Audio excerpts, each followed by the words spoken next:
일생 동안 당신이 반드시 읽어야 될 100권의 책 일당 100 오늘도 정말 좋은 책 여러분께 소개해드리도록 하겠습니다. 반갑습니다. 정프로고요. 네, 정박입니다. 네, 이지선입니다. 네, 오늘은 일단 뭐 저자들부터 이 저자들이 대단한 분들입니다. 네. 그래서 굉장히 기대가 좀 큰 오늘의 책 어떤 책입니까? 바로 이제 우리 알베르 까미는 많이 다뤘습니다만 그 장폴 사르뜨르. 사르뜨르는 이제 사르뜨르와 계약 결혼을 했던 시몬 드 보부아르의 제2의 성은 우리가 예전에 했습니다만 그 사르뜨르의 작품은 한 적이 없거든요. 그래서 이번 시간에는 바로 이제 사르뜨르와 까미와 사르뜨르의 가장 대표적인 희곡. 사르뜨르의 더러운 손. 그리고 까미의 정의의 사람들. 더러운 손하고 정의의 사람들. 네, 이게 사실 뭐 1940년대 이렇게 다 나왔던 작품들을 기억하는데 이게 지금도 아주 현재성이 있거든요. 그래서 지금도 우리에게 여러 가지 뭐 살아가면서 부딪히게 되는 그런 뭐 정치적 문제 혹은 사회적 문제와 관련해 가지고 상당히 좋은 교과서가 되어준다고 할까? 생각할 수 있는 교과서 뭐 이렇게 될 수가 있겠습니다. 네네네. 더러운 손 그리고 까미의 정의의 사람들 두 책이 둘 다 희곡이군요. 네, 사실 뭐 우리 샤르트르가 근데 희곡도 이렇게 썼어요? 예, 소설도 쓰고 희곡도 쓰고 까미도 이제 소설 쓰고 희곡 쓰고 뭐 다 그랬죠. 아주 그리고 철학책도 쓰고 그랬죠. 네. 자, 그러면 샤르트르와 까미의 책 지금 소개해 주시는 데는 조금 이유가 있을 것 같기도 합니다. 이 들어온 손의 주제도 결국은 어떻게 보면 목적과 수단의 문제거든요. 과연 목적은 수단을 정당화해 줄 수 있느냐. 그러니까 목적을 달성하기 위해서라면 어떤 수단을 써도 좋은가. 이런 문제들. 그래서 사실 여기에 착안해가지고 이 바로 사르뜨르의 작품이 들어온 손이잖아요. 들어온 손의 문제라는 정치 철학적인 테마도 있어요. 들어온 손의 문제. 그러니까 더러운 손의 문제. 어떤 사회에 우리가 좀 더 좋은 사회를 만들기 위해서 정치 지도자가 좀 비도덕적인 일을 해도 되냐 안 되냐. 이게 뭐 확보 좀 여러 가지 하자면 뭐 민주 사회를 이루기 위해서 비민주적인 방법을 쓰는 것도 괜찮으냐 안 괜찮으냐. 또 그걸 조금 더 확대해 나가면 예전에 이제 우리 60년대 70년대 근대화를 추진하면서 유신체제 이런 거 했지 않습니까? 그때 박정희 대통령이 그런 말 했지 않습니까? 내 무덤에 침을 뱉으라. 뭐 그런 식의 문제들하고 다 연결되는 거죠. 그러니까 목적을 위해서 정치 지도자가 그릇된 일을 저지르는 것. 그러니까 한마디로 들어온 손을 이 손에다가 흙과 흔히 말하는 오물을 묻히는 것. 이거 어떻게 봐야 될 것이냐.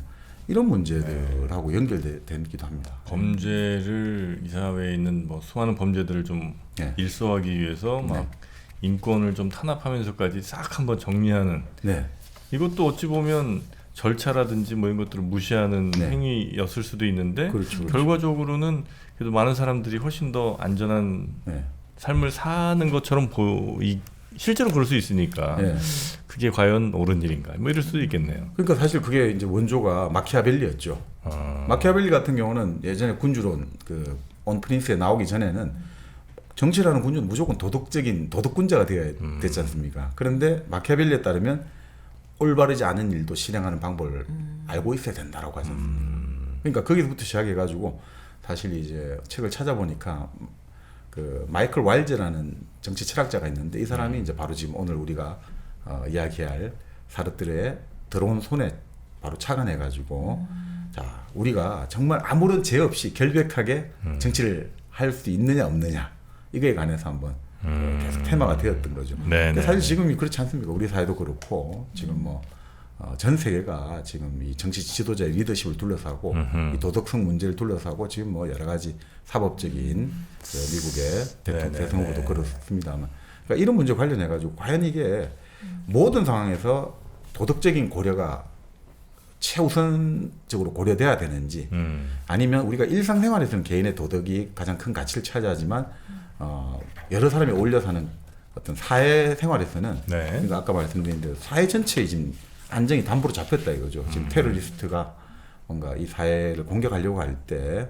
이럴 때 이 용의자가 비밀을 알고 있을 때 이 고문을 허용해야 되느냐 마느냐 뭐 이런 것들까지 같이 우리가 고민해 볼 수 있겠죠. 혹은 뭐 노예 해방을 위해서 상대당 반대하는 상대당에게 어찌 보면 약간 좀 추악한 거래를 좀 제시한다든지 그래서 정말 아름다운 결과인 노예 해방을 만들어내긴 했는데 그 과정 중에 조금 좋지 않은 뭐 일들이 있었을 수도 있잖아요. 예를 들면 뭐 그런 식의 참 지금 여러 또 시사 프로를 하시니까 바로 그렇게 말씀하시는데 지금 들어온 손의 주제가 바로 그런 겁니다. 야합입니다. 야합. 네. 이 야합을 가지고 좋은 결과를 낳기 위해서는 야합을 해야 된다라고 말하는 현실주의 정치자가 있고 그런 부당한 방법을 통해 가지고 어떻게 선하고 정의로운 결과를 이루겠느냐 그것은 배신이다, 신념에 대한 배반이다라고 주장하는 또 젊은 이상주의자의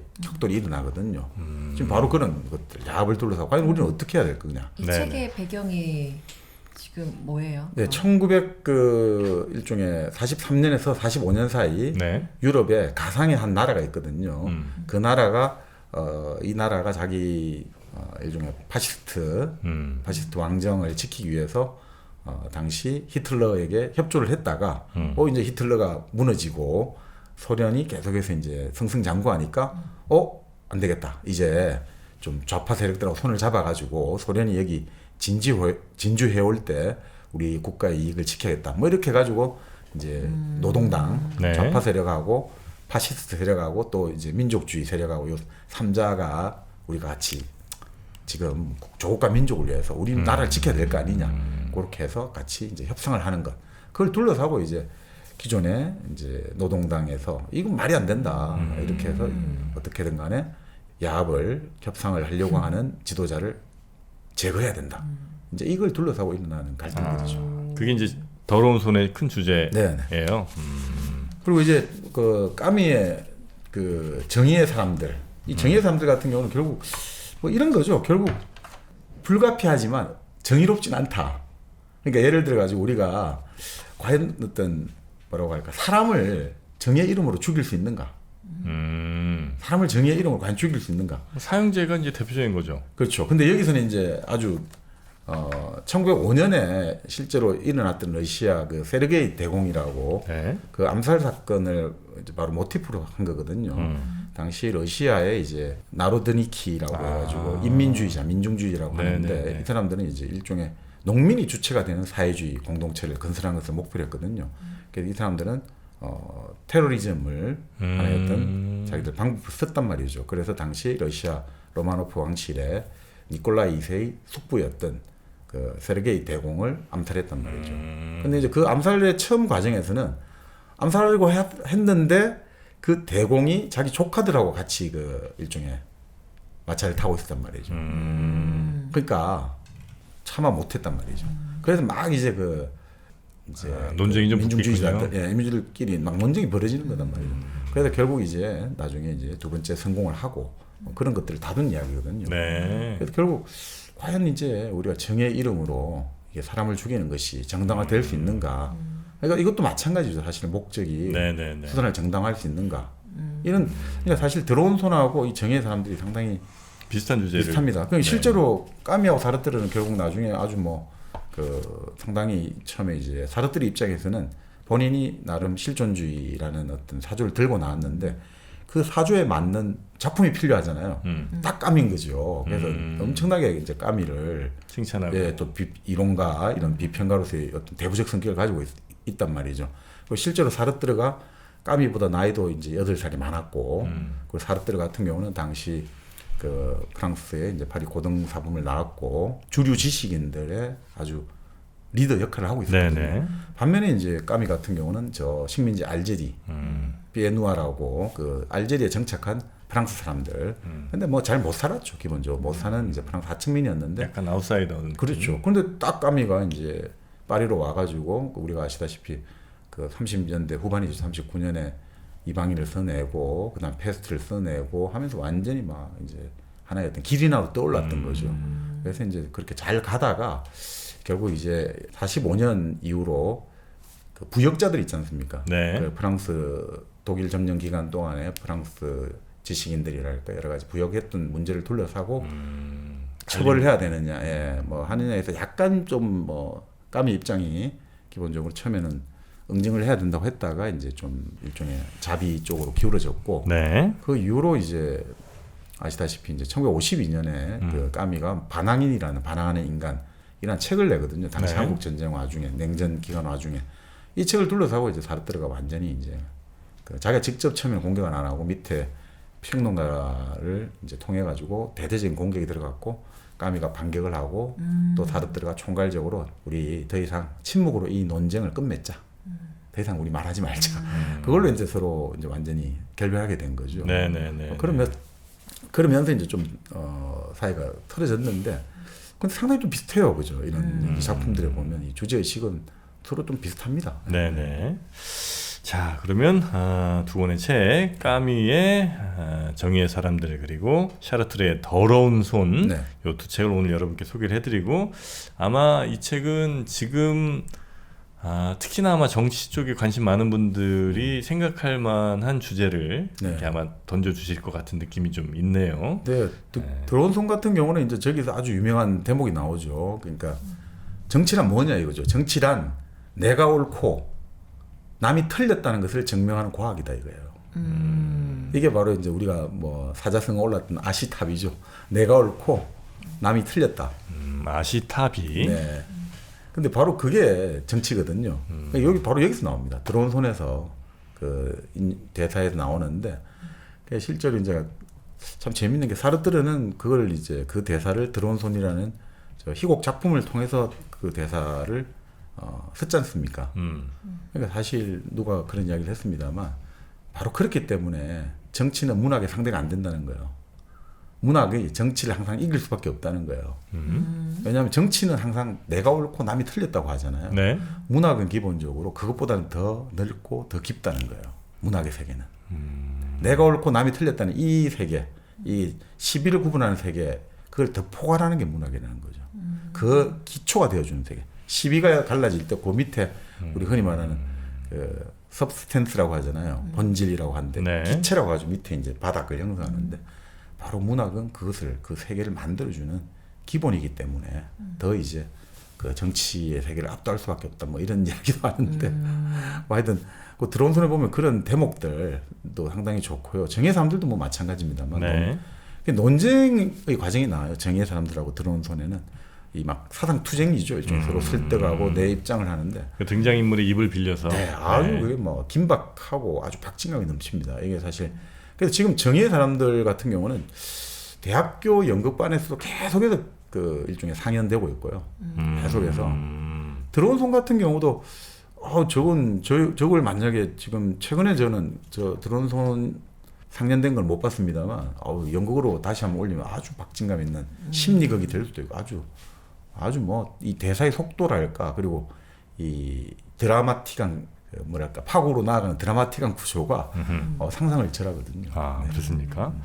자, 그러면 뭐 어떤 책부터 한번 볼까요? 그 먼저 이제 우리가 근데 이제 까미와 사르트르 조금 말씀을 드리는 게 작가에 대해서. 네. 사르트르부터 먼저 조금 이야기를 드리죠. 까미는 네. 많이 했으니까.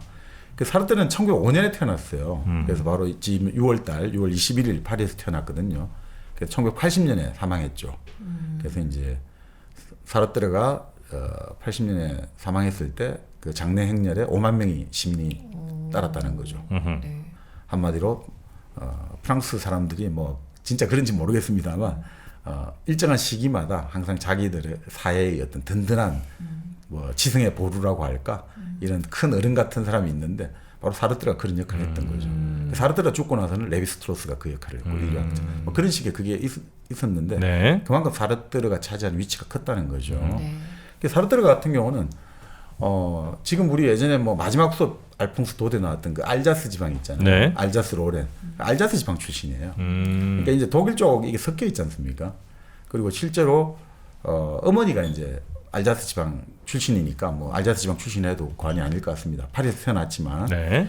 그래서 이 유명한 사람 있죠. 현대 막 성인으로 불린 사람. 아프리카에 가서 의술을 해가지고 펼쳐가지고 의성이라 불리는 사람 있지 않습니까? 슈바이츠 박사. 예. 하고 친척이에요.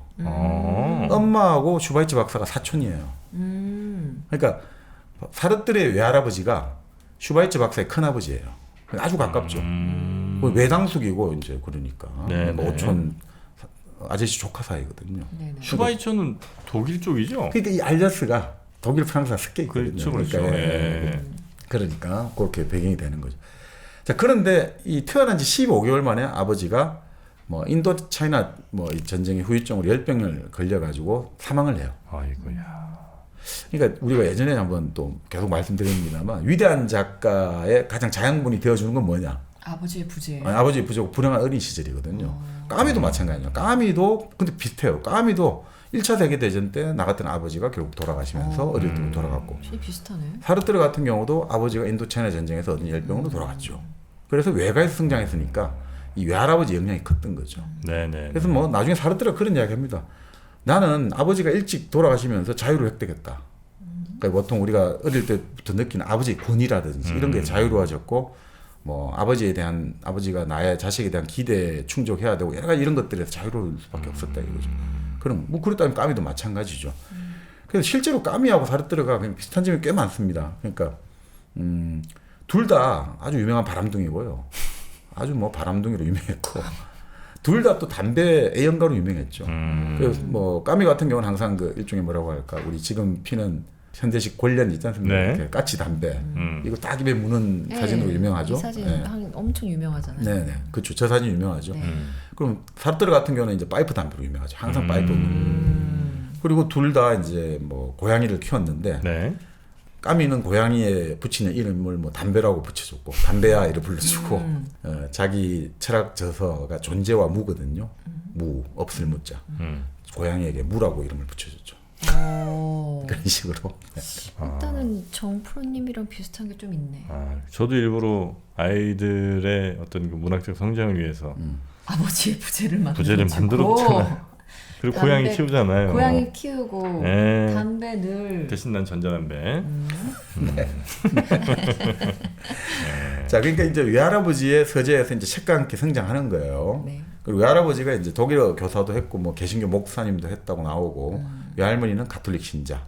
근데 어릴 때부터 이제 이 두 분이 다 독실한 가톨릭 기독교 신자지만 뭔가 위선적인 분위기를 깨달았다는 거죠. 그래서 종교에 대해서 이분은 나중에 철저히 무신론적 입장을 견지하죠. 까미도 마찬가지입니다. 무신론적 네. 입장이었는데. 자, 근데 11살 때 이제 엄마가 아버지 친구하고 재혼을 해요. 아버지 친구였던 사람하고 재혼을 하게 되고. 네네. 뭐 그러면서 이제 더 이제 외가 쪽에 이제 같이 더 그걸 하게 되겠죠. 자, 그래서 공부를 하다가 이제 우리가 아는 그 유명한 이제 파리 고등사범. 네. 그러니까 한마디로 말하면 문과에서의 최고 엘리트들이 다 모이는 곳이죠. 거기서 이제 평생의 반려가 되는 시몬 드 보부아를 만나고 폴 리장이라는 이제 이 사람은 1940년에 그 독일 나치 쪽에서 죽습니다만 사르트 자서전에도 항상 많이 언급되죠. 그 장 이폴리트 이런 막 사람들을 많이 만나게 돼요. 그래서 이제 군대를 갔다 오게 되고 군대 복무를 끝나고 그때 한 18개월인가 2년 정도 했다고 해요. 독일 가가지고 이제 유학을 가서 하이데거하고 후스를 현상학자들을 연구한 거죠. 그런 다음에 우리가 아시는 그 구토라는 소설로 네네네. 했죠. 거기 나오는 록강땡이라는 사람이 어떻게 보면 자기의 그 주인공 록강땡이 자기의 어떤 이미지를 투사한 것 같아요. 근데 참 소설은 좀 난해했던 것 같습니다. 구토. 구토. 네네네. 토 나오죠 진짜. 이게 참 그러니까 이제 이 세계에 대해서 이 세계와 나가 낯설게 느껴지고 이 전혀 다른 뭔가 타자로 느껴질 때 이 주인공이 발현하게 되는 생리적 반응이 구토거든요. 네. 이런 거죠. 네. 그다음 우리가 아시다시피 뭐 1943년에 이제 실존주의 철학에서 가장 뭐 위대한 철학책 중에 하나가 존재와 무인데 그 철학 그 책으로 이제 이름을 아주 날렸죠. 이 사람 뭐 소설책, 철학책, 희곡, 수필 쫙 다 썼고 그다음에 이제 1950년 한국 전쟁 때 이제 소련 쪽을 많이 좀 옹호를 했죠. 소련을 많이 옹호했죠. 그 한국 전쟁에서 이제 미국 쪽을 많이 비난을 했고, 1956년에 이제 헝가리에서 여러 사태들을 보면서 소련을 좀 비난도 하고, 그래서 한쪽에서는 완전 좌파라 해가지고 뭐 사람들이 집에다가 폭탄 던지기도 하고, 또 한쪽에서는 프랑스 공산당에서는 저 완전 제국주의 스파이다. 양쪽에서 다 욕을 좀 많이 들어먹었죠. 그래요. 예. 그리고 제일 유명한 거는 이제 1964년에 이제 노벨 문학상을 거부했던 거죠. 아하. 왜 거부했어요? 그 당시 이제 월남 베트남 전쟁을 하고 있는데 이건 인민 해방 전쟁인데 왜 스웨덴 이 상을 주는 스웨덴에서는 미국에 대해서 어떤 공식적인 멘트를 하지 않느냐 그런 것도 있고 또 작가는 기본적으로 기관이 되면 안 된다는 거예요. 이런 노벨상 이런 것들은 하나의 어떤 제도와 기관이잖아요. 그럼 내가 하나의 노벨상 그다음부터 항상 나를 소개할 때마다 노벨 문학상을 받은 작가 이런 식으로 고정되면 안 된다. 뭐 이런 어떤 여러 가지 취지를 했다고 하는데 뭐 1세대는 한참 한 수 아래로 받던 까미보다 무려 뭐 7, 8년 뒤에 자기가 노벨 문학상을 받게 되니까 자존심이 그런 이야기도 있고. 근데 까미는 그때 죽지 않았어요? 까미 1960년 1월 달에 교통사고로 아주 부조리하게 죽죠. 그 까미 같은 경우는 실제 뭐 우리 나이로 47이지만 참 뭐 정말 뭐 금방 살다 갔죠. 불꽃처럼 살다 갔는데 뭐 사르트르 같은 경우도 이제 75세로 뭐 사망했습니다만. 네. 뭐 기본적으로 이제 이 사람 같은 경우 이런 것 같아요. 외가에서 어릴 때부터 성장할 때 좀 이방인의 느낌을 받았다 이거죠. 외할아버지, 외할머니의 기독교 이런 것들의 낯선 느낌도 받았고 또 어쨌든 따로 떨어져 살았는 거잖아요. 그런 것들 속에서 뭔가 자기 능력에 의해서만 사람들과 어울릴 수 있다라고 생각을 많이 했대요. 능력으로 뭔가를 보여줘야 된다. 그러니까 그게 결국 이제 사르트르 실존주의 철학의 핵심이 그거잖아요. 사람은 모든 사물은 본질이 뭐든지 결정돼 있거든요. 예를 들어 우리 책상의 본질은 뭡니까? 우리 앉아서 공부하고 뭐 책 보고 그렇죠. 뭐 이게 이런 거. 본질이 의자 네. 결정돼 있잖아요. 사람은 좀 멋있는 말인데 사람은 무에 의해서 침투되어 있다라고 보는 거예요. 무에 의해서. 무에 의해서 침투되어 있다. 그러니까 지금 없는 무엇에 의해 가지고 우리가 어떤 선택을 하느냐에 따라서 그 선택 그때그때의 선택에 의해서만 본질이 만들어진다는 거죠. 내가 무엇을 하느냐에 따라 가지고 이 사람은 무엇이라고 만들어진다는 거죠. 그래서 사람은 종국적으로 죽어야만 그 사람의 평가할 수 있다는 거죠. 모든 선택이 뭐가 그 사람의 본질을 만드는 거지 처음부터 주어진 본질이 없다는 거죠. 인간은. 네, 인간은. 그때그때의 선택이란 거죠. 그러니까 이게 어떻게 보면 자기의 어떤 어릴 때 그 뭔가 능력을 가지고 계속 보여줘야지만 내가 그 어떤 인정을 받았다고 할까 그런 느낌들하고 결부되어 있는 거 아닌가 이제 이렇게도 보는 거죠. 이 실존주의잖아요. 결국 이런 말이. 근데 기독교나 뭐 종교 믿는 사람들은 화들짝 하겠네 그러면. 예, 그래서 그쵸? 좀 나중에 종교랑은 많이 거리가 멀죠, 아무래도. 그렇죠, 그렇죠. 그래서 기본적으로 까미나 사르트르는 엄청난 무신론자들이에요. 그래서 이제 그 특히 시몬드 보바르 제2의 성 같은 경우도 금서로 그 가톨릭 쪽에서는 지정을 했다는 이야기도 있었죠. 네. 그러니까 근데 이제 사르트르 같은 경우는 이제 외모 때문에 놀림을 많이 받았죠. 일종의 이제 어릴 때 열병을 알아가지고 사시였고 키가 또 153cm예요. 진짜 근데도 좋네. 어마어마하게 인기를 얻었죠. 그러니까 이 사람은 그런 이야기를 하죠. 근데 자기는 기본적으로 이제 정신적인 능력을 개발하는 것들. 그러니까 어떻게 보면 무의식적으로 그런 컴플렉스를 창작이나 철학으로 극복하려 한 거 아닌가. 뭐 이런 이야기도 합니다. 사르트르는 153cm고 제가 찾아보니까 까미는 176cm예요. 까미 너무 잘생겼잖아요. 그치? 아니 너무 잘생겼잖아요. 키를 떠나서도 네. 마초적인 느낌 뭐야. 근데 마초적인데 까미 같은 경우는 오히려 그 마초적인데 상당히 뭐 하여튼 이 여러 가지 저술을 보면 마초적인데 마초적인 느낌이 안 나요. 그게 참 뭔지 모르는 참 또 하나의 어떤 그 아우라를 구성하는지 모르겠습니다만 사실 뭐 이제 뭐 사르트르 철학적 지위 같은 경우는 이제 그 실존주의의 가장 이제 우리가 대표를 할 수 있다고 보는 거죠. 그러니까 우리가 언어 분석 철학도 있지 않습니까? 논리 실증주의라고 하잖아요. 네. 그건 너무 과학에 집중돼요, 그죠? 과학성이라고 할까? 우리가 인간이 실증 가능한 명제들, 그러니까 그게 과학이잖아요. 그거면 그거에 따라 가지고 T와 F를 구별하는 것들. 그러니까 본질 이런 건 모르겠고 인간이 뭐 올바른 삶을 살고 이런 건 모르겠고 그냥 딱 그런 거잖아요.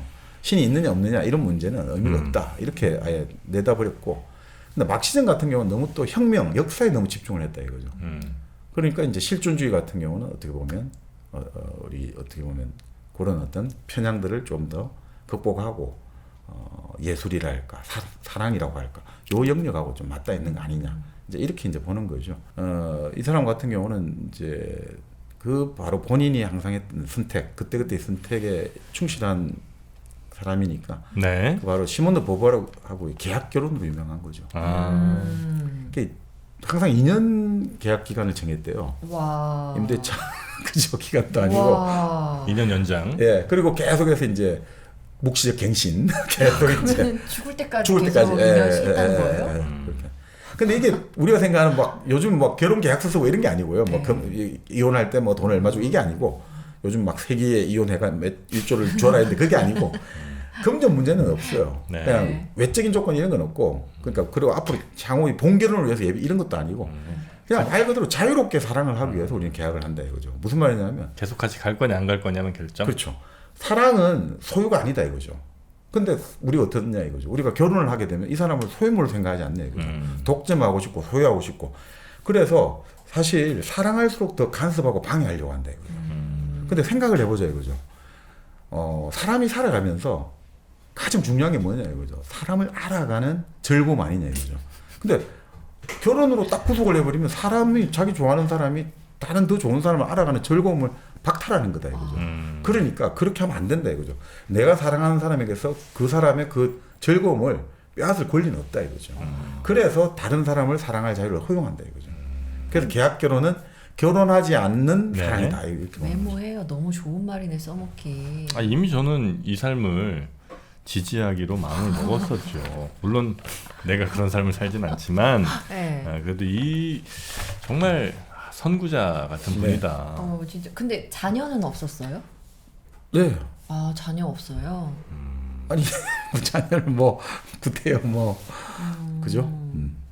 정말 대단하신 분이네 이분. 네. 그러니까 뭐 저기 근데 물론 나중에 이런 서한들 있잖아요. 편지들 보면 그 약간의 시기 질투 같은 이런 감정들 특히 이제 시몬드 더 보바르가 좀 더 괴로워했다라고는 나오는데 근데 뭐 두 분 다 뭐 좋아하는 사람들 많았죠. 뭐. 네네. 그러니까 뭐 저는 그것조차도 나쁘진 않게 보는 게 어떤 사람들은 야 봐라 결국 이 사람들도 별 수 없는 인간들 아니냐 결국 저런 감정에 휘둘리면서 뭐 이렇게 대단한 것처럼 뭐 쿨한 것처럼 하느냐고 하지만 그런 감정이 우리에게 자연스럽게 생겨나는 것을 막기 위해서라도 그래서 아주 성숙된 인간으로서 그런 두 사람 간에 서로 자유의지에 의한 계약 혹은 형식을 만들어 놓고 최대한 그런 감정에 휘둘리지 않는 장치들을 마련하는 이 자세 저는 이게 참 대단하다는 겁니다. 네. 그냥 네. 웃지요. 그럴싸하게 포장해봤지요. 네. 그러나 하여튼 전 이 샤르트르 네. 이 딱 파이프를 물고 딱 그 소파 같은 거 네. 거기 앉잖아요. 네. 거기에서 착안된 게 전 파찌홈이라고 봅니다. 파찌홈. 네, 파찌홈. 네.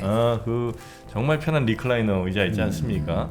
그거 딱 앉아 보면 편안함. 내 마음이 일단 편안해지고 몸이 일단 편안해지고 그러면서 어떤 생각을 또 어떻게 하는 게 좋을지 가장 좋은 상태, 좋은 컨디션에서 하는 생각이야말로 네. 가장 또 발전적인 상상의 나래를 펴는 그런 생각들 아니겠습니까? 실존주의의 완성은 파찌홈이다. 파찌홈입니다. 네. 파찌홈. 네, 여기에서 지금 현재 우리 일당배 구독자들을 위한 네. 50% 할인. 네. 여기 지금 또 진행 중이니까 네.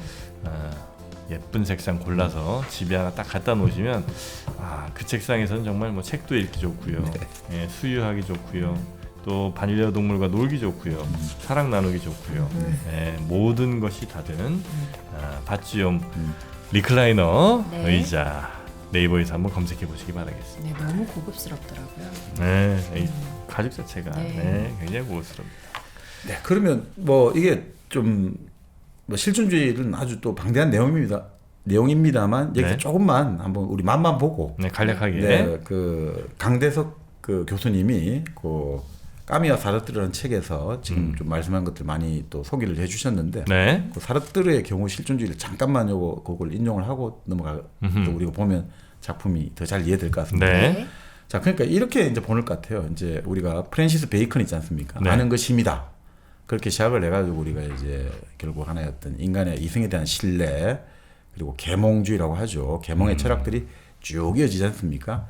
그래서 우리가 칸트와 헤겔 이르기까지 네. 그리고 인간의 힘으로 인간의 이성의 힘으로 과학을 발전시키고 유토피아를 건설할 수 있다 이런 희망이 이제 부풀어 올랐다는 거죠. 근데 이제 19세기 말부터 제국주의적인 이제 여러 가지 부작용이랄까 이런 피로가 나타나기 시작하고 또 자본주의가 이제 발전하게 되면 내부의 양극화가 심해질 수 없죠. 네. 그래서 이제 위기에 봉착하게 되니까 이 철학자들은 이것을 이제 인간 자체, 인류 자체의 위기로 봤다는 거죠. 그러니까 결국 뭐 우리가 예전에 그런 이야기를 하죠. 그 19세기까지는 철학의 주제들이 행복이 많거든요.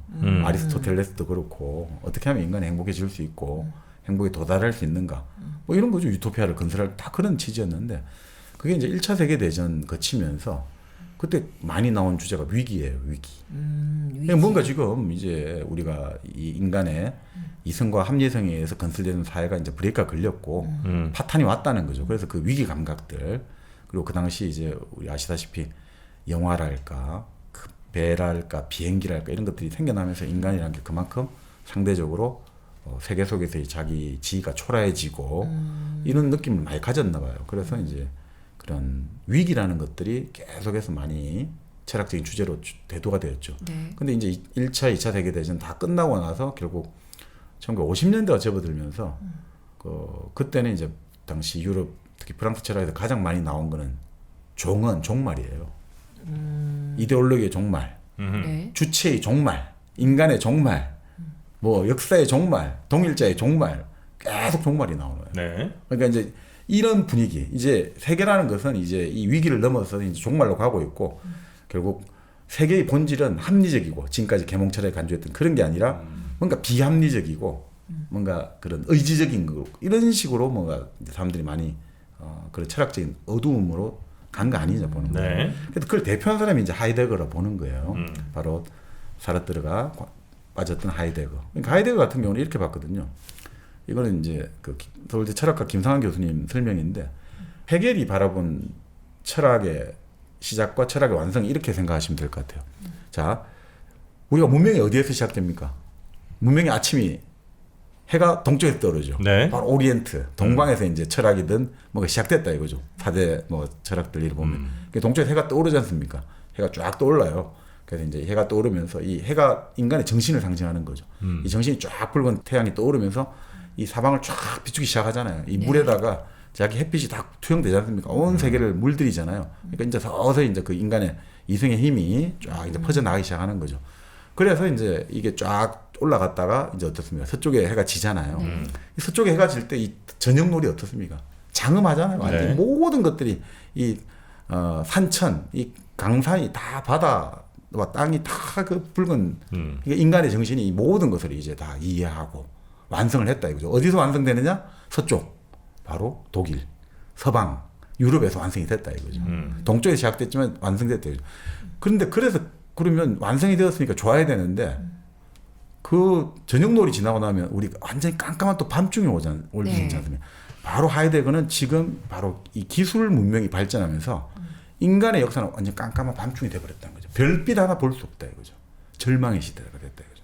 원자 폭탄이 터지고 아우슈비츠에 뭐 본인도 나치에 어느 정도 구역했다는 혐의를 받았습니다만 이 현대의 어떤 기술 문명 속에서 인간은 타락해버렸다 이거예요. 그래서 그 창조적이고 능동적으로 살지 못하고 아주 그냥 자기 자신을 잃어버리고 일상적으로 살아간다 이거죠. 그걸 다스만이라고 불러요. 세인, 세속적인 인간, 일상적 인간. 이렇게 살아가면서 이제 인간은 능동적으로 자기 삶을 규정하지 못하고 주어진 조건 있죠. 야, 너 연봉 1억 원 준다. 이런 데가 제일 좋은 직장이야. 나 저기 갈래. 뭐 나는 어디 가면 고시에 걸리면 출세를 한다더라. 난 판검사가 되려.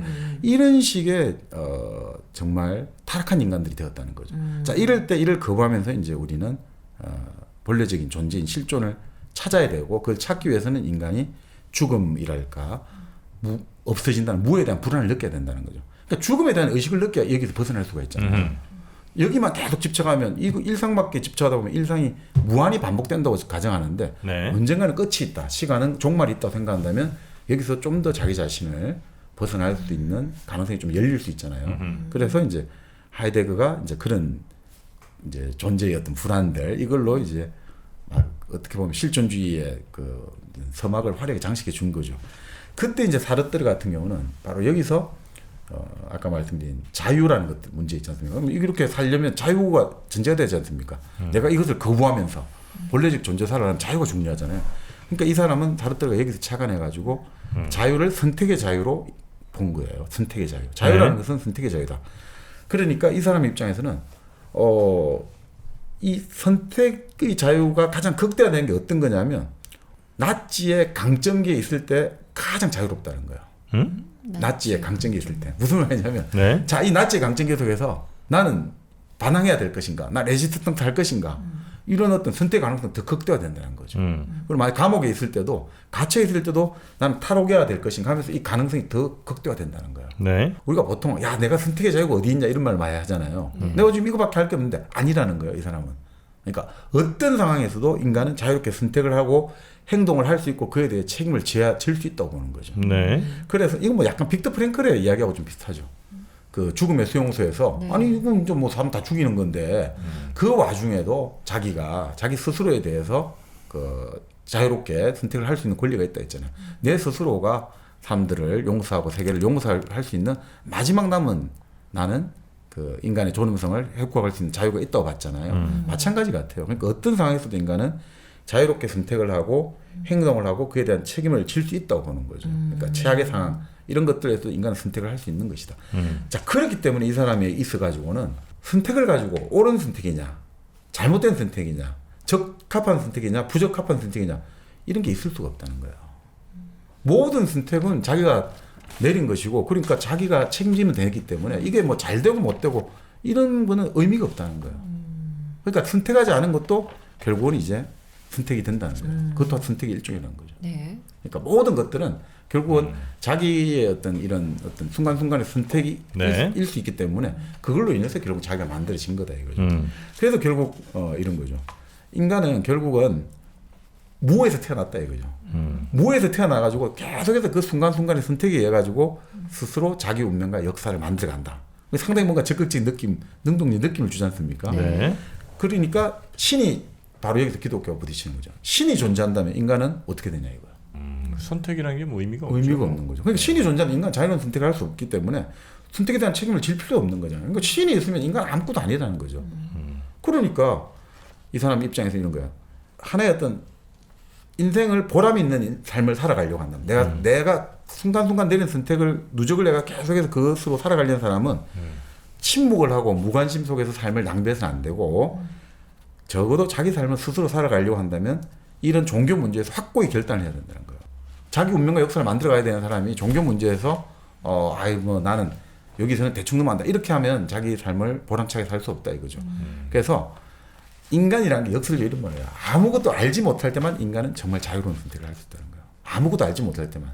만약 인간이 어떤 선택을 할 때 내 선택을 좌우하는 요인들이 알려지잖아요. 그러게 되면 우리가 모험이라 할까 용기라고 할까 불안이라고 해야 될까 기다림, 노력, 선택에 따르는 그런 여러 가지 그 감정과 그런 정념들 이런 것들이 다 사라지고 인간은 결국 신밖에 안 된다는 거예요. 다 뭐 그런 것들이 다 알려져 있고 이러면 이게 뭐 결정론의 세계밖에 못 사니까 이게 제대로 된 거냐 이거죠. 그래서 이 사람 입장에서는 오히려 아무것도 알지 못하는 무지 그리고 바로 그는 무가 침투했다 했지 않습니까? 무의 가능성으로 점철되어 있기 때문에 개인의 삶이 사실은 그 선택이 끝나고 나서야 그게 확정된다 이거죠. 우리가 아까 말씀드린 실존은 본질을 선행한다는 이 사르트르의 명제가 이런 거예요. 내가 먼저 있고 그다음 내가 어떤 행동, 어떤 선택을 따라서 본질은 나중에 확정되는 거다 이거죠. 본질이 먼저 있는 게 아니라는 거죠. 그렇기 때문에 우리가 시대에 관해서 우리가 살아가는 이 시대에 관해서도 우리는 어떤 얘기나 전망을 할 수가 없다고 보는 거죠. 우리가 만들어가는 거고 이거에 따라서 만들어지는 거지. 이 시대가 앞으로 이렇게 될까 저렇게 될까 이건 아무런 망상이고 공상이라고 보는 거죠. 그러니까 뭐 여기서는 이제 막시즘하고 완전 결별하는 게 결별이보다는 좀 안 맞는 거죠. 그러니까 막시즘은 이게 말이 안 되는 소리라는 거죠. 역사의 법칙이 있다고 보거든요. 그런데 이 사람은 지금 시대에 관해서 우리는 역사의 법칙에 대해서 아무런 얘기나 전망을 할 수 없다. 막시즘 입장에서는 야 이래 되면 눈 감고 그냥 주먹 쥐고 그냥 달리만 나가는 거야. 아무것도 정해진 거 없고 아무것도 법칙 없고. 그리고 그러면 개인의 행동, 개인의 어떤 진화라든지 시대의 어떤 발전에 아무런 뭐가 없지 않냐. 네네네. 그래서 그런 이제 것들을 좀 비판을 받긴 합니다만 어떻든 바로 그렇기 때문에 이 사람은 그 인간이 그 선택을 해야 되고 그 선택을 하는 게 그냥 하는 게 아니라 결국은 이제 말씀대로 문학이 그래서 예술을 하는 사람은 정치 참여를 해야 되는데 정치인이 되라는 게 아니라 작품을 통해서 사회에 참여해야 되고 그것이 결국 이 사람은 레지스탕스 관여되는 것들도 이제 그런 것들이 일환이 될 수 있고 그 다음에 2차 세계대전 끝나고 나서 이제 막 정당을 하나 만들려고 했어요. 만들었는데 네. 그게 깨어지고 또 이런 것들을 했던 이유들. 그러니까 공산당은 안 맞았어요. 왜냐하면 개인의 자유가 용납되지 않으니까 이 사람하고는 안 맞죠. 그게 다 오늘 지금 우리가 다룰 들어온 손이라는 작품. 네. 이게 미국에서 이제 48년에 공연이 됐거든요. 그러다 보니까 이쪽에서는 완전 미제 스파이냐 이래 돼버린 거죠. 그러니까 이제 실존주의라는 게 인간 결국 이제 철학이라는 게 인간은 뭐냐, 뭐 삶이라는 게 뭐냐, 혹은 뭐 어떻게 살아야 되냐 이런 걸 이제 보통 많이 네. 다루는 거니까 인간이라는 거를 뭔가 주어진 목적이나 이런 게 이시 태어나는 게 아니고 네.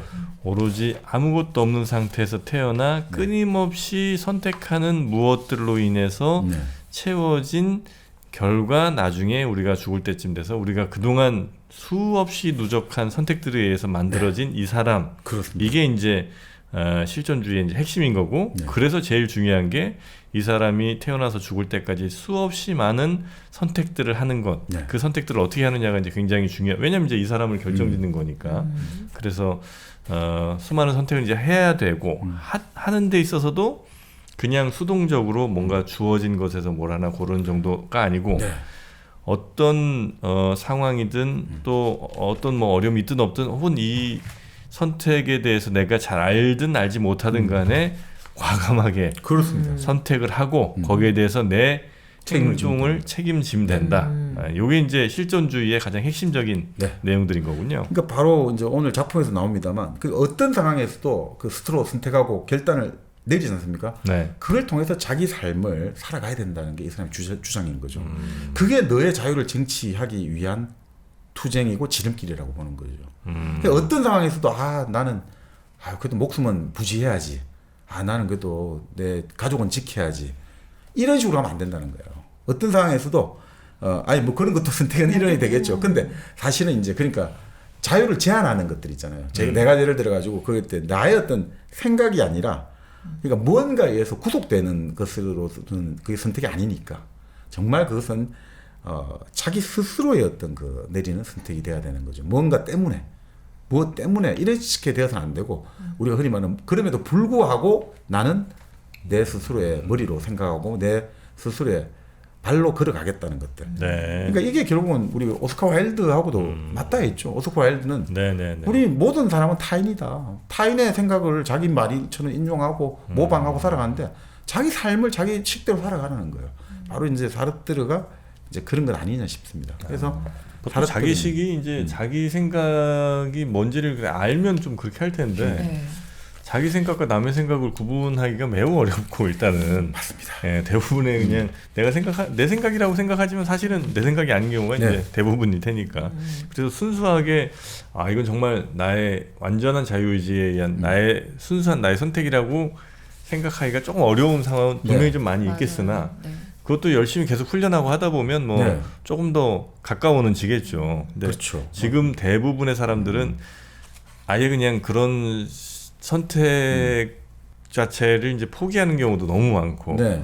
혹은 모를 수도 있고 네. 네. 아니면 이게 조금 더 그냥 편한 것 같으니까 내가 조금 마음이 불편하거나 그냥 내가 좀 뭐 이것 좀 네. 포기하더라도 혹은 내 자유는 아닐지라도 그냥 이게 더 지금은 더 나아 보이니까 뭐 등등의 이유로 그냥 이렇게 저렇게 선택하는 아니면 그냥 선택을 누구에겐가 위탁해버리는 이런 경우들이 이제 굉장히 많은데 그래서는 안 된다는 게 그렇죠. 이 양반들 얘기인 거죠. 그렇죠. 그래서 사실 뭐 이제 그 사르트르 같은 경우는 그렇기 때문에 결국 문학이라든지 이런 게 결국은 단순하게 인간과 사물을 묘사하고 아름답고 이렇게 하면 안 되고 네.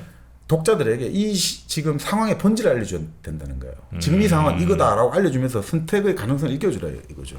그러니까 어떻게 해야 될 건가 당신. 지금 이 부조리한 현실에 너는 어떻게 할 것인가. 그에 대한 책임을 지도록 도와준 역할을 했는데 이거죠. 문학 작품으로. 문학 작품이. 그냥 이건 뭐 아름다움만 찬미하고 미래서는 안 되고 네.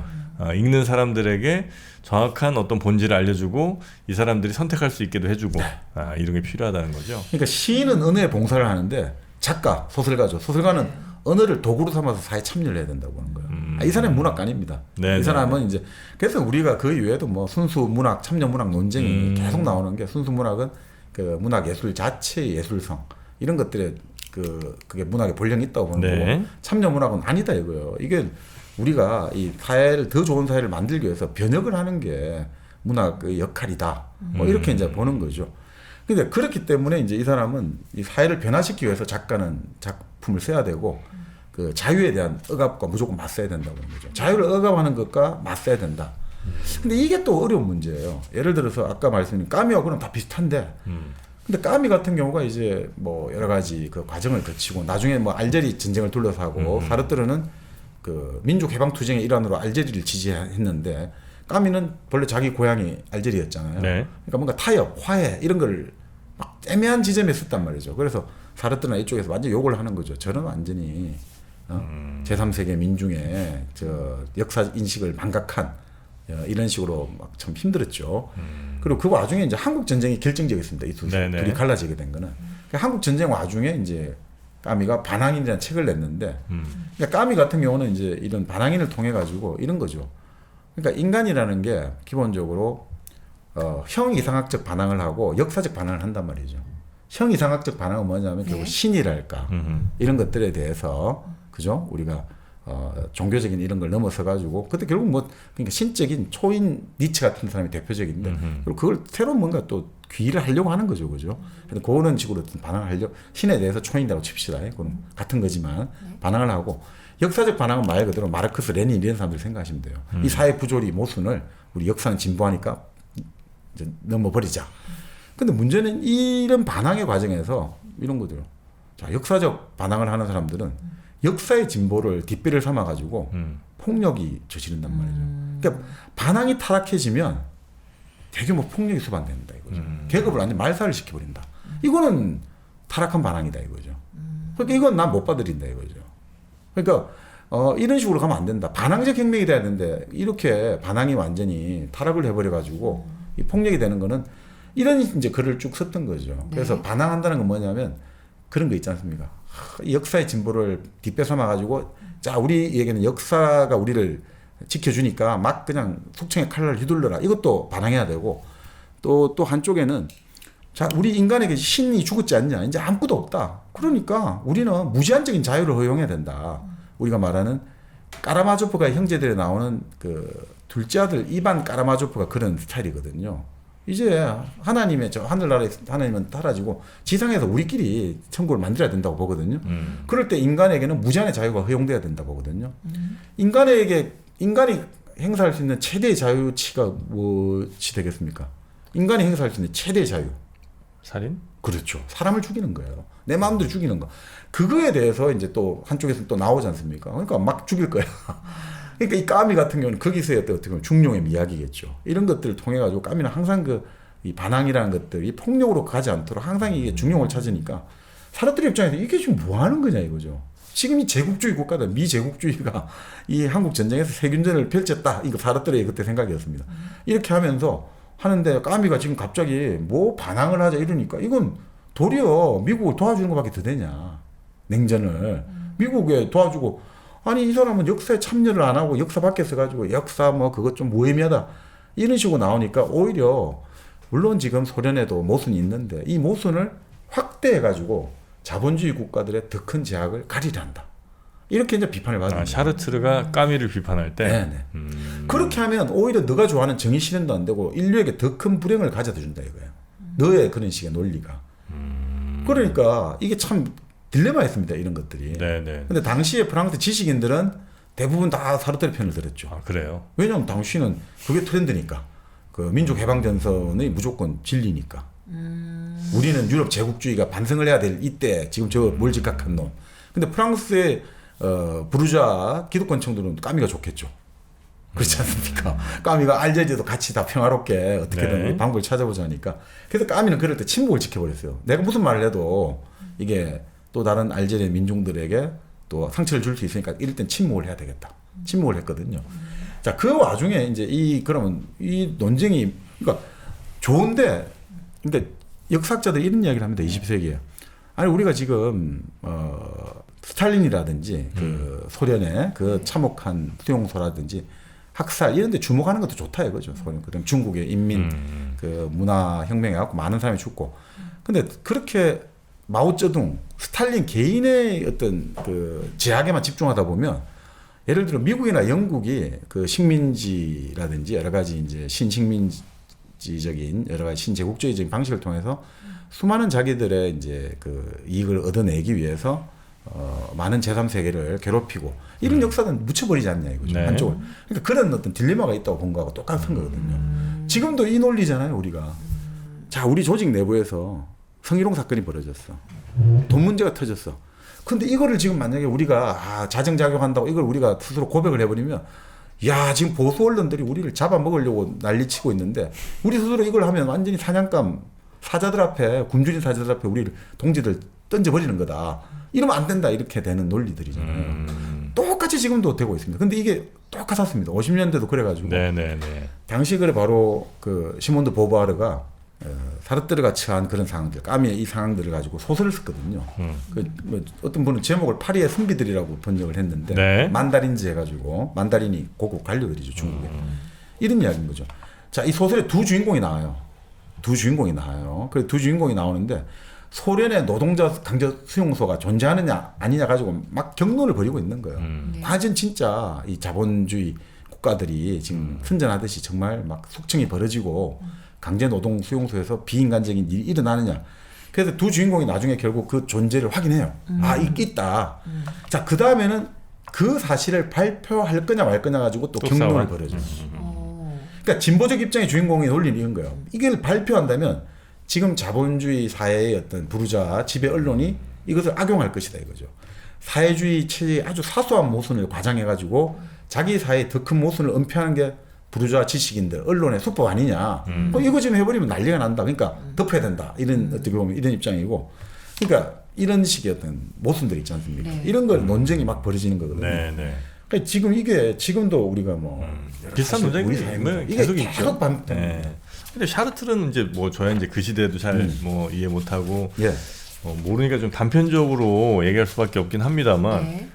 아니, 샤르트르 본인은 프랑스가 그동안 제국주의 활동을 하면서 얻은 수많은 그 과실들은 그냥 누리면서 그 제국주의를 그렇게 비판한다는 게 너무 모순적이지 않나? 그 예를 들어 프랑스라는 나라가 파리 그 화려한 궁전에 뭐 어마어마한 뭐 샹들리에 맛있는 음식 이런 것들은 다 어디서 왔겠어? 뭐 그 나라에서 그냥 자체적으로 그냥 한 게 아닐 거 아니에요. 네. 수많은 다른 제3세계 국가들 약탈해 갖고 그렇게 얻은 그 부를 같이 공동으로 누리고 있으면서 그럼 이제 그거 반성하자고 네. 한다면 좀 철저하게 완전히 반성을 하고 정말 그 부에 대해서도 완전히 뭐 넘기든지 하면서 하면 모르겠는데 자기는 뭐 편하게 파리에서 그 상류층 삶을 살면서 뭐 이런저런 뭐 저 연문 뿌리면서 그러면서 자본주의 혹은 뭐 제국주의를 그렇게 비판한다는 게 약간 근데 사르트르가 네. 사실 아주 그 거리에 많이 났습니다. 예를 들어 가지고 베트남 전쟁 관련해 가지고 네. 그 베트남 법정을 버트란트 러셀하고 열어 가지고 이 국제적인 여론을 환기하는 데 도움을 줬고 또 68 혁명, 68 학생 운동 때 혁명을 해라고 막 선동하고 이래 가지고 당시 드골 이제 대통령 참모들이 저놈을 잡아 넣읍시다. 그러니까 드골이 유명한 말을 해줘. 나도 그도 프랑스야. 지금 우리 시대에 볼테르를 집어넣을 거냐? 이런 거다 이거죠. 그렇게 하면 안 돼. 그도 프랑스야. 뭐 이런 이야기도 있고 사실 뭐 그 또 많은 그 여러 가지 활동을 많이 했죠. 특히 우리 같은 경우도 이제 예전에 김지아 시인이 1970년대 유신 정권 시절에 이제 감옥 투옥돼 있을 때 사르트르가 적극적인 구명 운동에 나서기도 하고. 네. 그러니까 세계의 많은 어떤 이런 그 부조리한 일들이 벌어질 때 적극적으로 참여한 건 사실입니다. 물론 이제 그거 함께 개인의 생활을 또 최대한 또 이게 하는 거는 그러니까 뭐 말 그대로 행동하는 지식인의 삶을 살았다라고도 볼 수는 있지 않을까. 물론 뭐 근데 그게 지금 말씀대로 결국 그 사르트르의 지금 약간 그런 뭔가 안 맞다는 느낌이 드신 거잖아요. 네. 그게 결국 이제 그 레비스토로스에 의해서 격파되는 거죠. 사르트르의 그 생각들이 네. 예를 들어 가지고 사르트르 입장에서는 역사가 진보하고 역사의 발달 단계가 있는 거잖아요. 그게 어떻습니까? 제3세계라든지 저런 어떤 우리 정글의 사회, 밀림 사회는 한마디 야만 사회고 미개 사회거든요. 그러니까 이제 레비스트로스가 바로 이제 그 지점을 격파를 하는 거죠. 당신이 생각하는 야만 미개라는 게 성립할 수가 없다. 내가 인류학적인. 그러니까 사람들은 그걸 잘못 알아들었는지 아니면 일부러 알면서 그랬는지 모르지만 레비스트로스에게 역사 이름으로 너에게 뭘 선언한다, 뭐 나가라 이런 식으로 했는데 그 자체가 결국 이제 사르트르의 패배로 끝났다고 보는 거죠. 그러니까 지금 말씀대로 바로 그런 것들. 그러니까 당시 유럽의 진보 지식인이 흔히 빠지기 쉬운 그 허위 의식이라는 것. 바로 지금 그 말씀 같습니다. 네. 그런 거 분명히 존재하죠. 난 정말 내가 막 그 선택을 하면서 난 너무 스스로 멋있거든. 나는 정말 내가 잘 살지만 내가 못 사는 사람들 위해서 난 이런 얘기도 할 수 있는 사람이냐. 네. 라는 그 자법. 거기에 이제 빠지면서 내 진짜 본질은 보지 못하고 뭐 그런 경우들 가끔 있는 것 같아서 뭐 혹시 이분은 뭐 그러진 않겠지만 뭐 그렇게 그걸 다룬 게 그 참을 수 없는 존재의 가벼움에서 네. 그 사비나 있잖아요. 사비나의 그 남자친구, 네. 그 지식인인데 거기가 결국 이제 지금 말씀한 이제 제3세계 인도 차이나 반도 가가지고 뭔가 그런 우리 지식인으로서 이거 항해하는 운동을 하다가 뭐 지뢰인가 뭐 폭탄을 받아가지고 이제 죽게 되는데 네. 그 둘러싸고 이제 그런 것들 나오는 거죠. 지금 말씀하신 그런 것들. 그러니까 뭐 그거 자체 아예 의미가 있는 활동인 거 맞는데 네. 그러니까 이제 그런 것들이 과연 사회의 어떤 그 해상 사회를 변화 발전시키는데 과연 진짜 진정한 원동력이 되었는가? 네. 좀 다른 문제니까 맞습니다. 네. 그런 얘기 나오죠. 이 실존주의는 가장 중요한 게 선택 아니겠습니까? 아유, 네, 그렇습니다. 지금 네. 선택해야 되죠. 선택해야지. 뭘 선택할 거예요? 일단은 1kg 커피 선택할까요? 1kg 커피 선택할까요? 네. 뭐 수많은 커피 브랜드들이 있습니다. 네. 그 중에도 순수하게 본인의 의지에 의한 자유의지에 의한 선택인가요? 당연하죠. 그렇습니까? 다른 선택은 없습니다. 네. 네. 그럼 이제 책임을 지셔야죠. 책임지겠습니다. 돈 내세요. 배달 받으세요. 네, 네. 여러분 책임지십시오. 네, 1kg 커피. 네. 네, 그 이상 뭐 더 좋은 선택은 아직까지는 좀 찾아보지 못한 것 같습니다. 네. 저희가 커피를 사랑하는 여러분이라면 또 리클라이너 의자에 쭉 앉아서 커피 한 잔 이렇게 즐기시면 얼마나 또 아름다운 그림이 완성되겠습니까? 네, 다양한 이런 좋은 책들 읽으시면서도 가장 어울리는 커피는 1kg 커피. 책과 함께 시원한 또 요즘은 네. 더운 여름에 네. 시원하게 즐길 수 있는 콜드브루까지 마련되어 있는 1kg 커피와 함께 맛있는 커피 생활 하시기 바라겠습니다. 네. 향기로운 커피 생활 1kg 커피고요. 야, 샤르트르 얘기하느라고 지금 이게 까미 얘기는 거의 못하긴 했는데 뭐 까면 까미 뭐 또 많이 이전에 했으니까 많이 또 했으니까. 네. 근데 이제 네. 책 이야기도 해야 될 것 네, 네. 같은데. 책 이야기는 네. 지금 2부에서 해야 될 것 네. 같은데요. 선택할까요? 네, 2부로. 하기로? 네.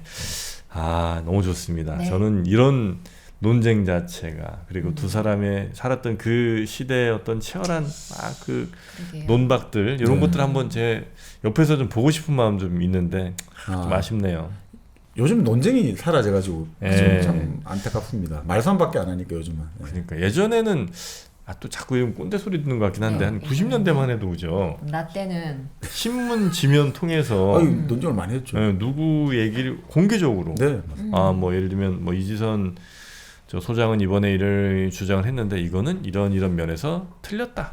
내 생각은 이렇게 해야 된다고 본다. 그럼 또 다음 한 또 2, 3일 그렇죠. 있다가 네. 또 이지선 소장이 정프로의 이런 주장들은 나의 이런 이야기를 잘못 오해한 것이다. 네, 네. 뭐 등등 하면서 딱 지면 사이에 그런 게 좀 있었는데 그러니까 이게 표현의 영역들이 막 확대가 되지 않습니까? 서로 논쟁을 통해 가지고 네. 네가 잘못 본 거, 나는 이렇게 봤는데 계속 확대가 되지 않습니까? 생산적이죠, 진짜. 네네. 근데 이제는 뭐 조금만 그러니까 사람들은 논쟁 뭐 이게 아니고 누군가가 살짝 줄에서 한 발 살짝 삐끗하느냐 저 담벼락 위에서 네. 실수 한번 하느냐 안 하느냐 그걸 보고 했다 쟤 그렇죠. 나락이야 떨어뜨려. 그러니까 낙인을 찍으려고 그러고 그래서 네. 자꾸 그 실수를 가지고 혐오 발언을 하려고 하니까 이게 제일 그럼 논쟁이 될 수가 없잖아요. 그렇죠. 저는 논쟁을 하려면 우리가 첫 번째 자기 이름을 걸고 하는 거잖아요. 그러니까 정말 자기 이름을 걸고 지적 성실성을 가져야 되는 거죠. 내가 지금까지 공부하고 내가 갈고 닦아왔던 논리와 그 언어 구사력과 근거를 가지고 붙어야 되고 두 번째가 결국은 인격적인 공격이 아니라 말 그대로 이제 이 대등하게 그리고 내가 만약 지면 깨끗하게 수용하겠다는 것들 이 두 가지가 그러니까 내가 너를 공격할 때 나는 그만큼 공격받는 걸 각오한다. 이게 깔리해야 논쟁을 할 수가 있는데 자기 공격받는 건 죽으라고 싫어하고 남 까는 것만 하면 그 논쟁이 될 수가 없죠. 저번 시간에 저희가 페미니즘 다루면서 네. 댓글에 보니까 정프로님 오랜만에 시원한 소리에서 사람들이 좋았다라는 댓글을 좀 많더라고요. 그랬어요? 네. 허허 그래요? 그래서 사람들이 목마르구나 뭐 그런 생각도 좀 들었거든요. 네. 그러나 시원한 거기서 바람에. 제가 굉장히 조심스럽게 네, 언어들을 선택했습니다만 네. 만약에 한두 마디라도 내가 좀 실수했어봐 맞아. 바로 그럴 수 나락이지. 있죠. 그거는 굉장히 이 사회 건전한 토론 문화를 아주 제한하는 옥죄는 그런 것 같아요. 그래서 네. 우리 서로 그러진 않았으면 좋겠다는 생각을 좀 하긴 합니다만 그러나 뭐 어쩌겠습니까? 세상이 이런 걸. 자, 그럼 저희는 샤르트르의 더러운 손 그리고 까뮈의 정의의 사람들 이 두 시곡의 내용들을 이어진 2부에서 소개해드리도록 하겠습니다. 저희는 2부로 돌아오겠습니다.